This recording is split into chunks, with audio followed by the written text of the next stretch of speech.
एक गाना भैया का बहुत फेवरेट है जिसको मैं हमेशा गाता हूँ स्टूडियो में, लेकिन सोचा हूँ कि थोड़ा आप लोग के बीच इस गाने को मैं डेडिकेट करूँ।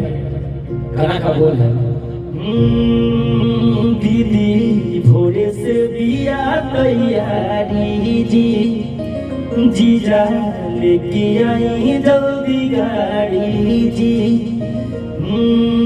दीदी भोरे से बिया तैयारी जी, हे जीजा लेके आई जल्दी गाड़ी जी।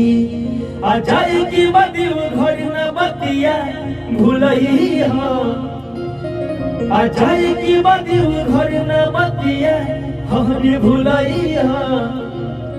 हरियर हरियर चूड़ी आए जीजा हमरो के ले आई हो।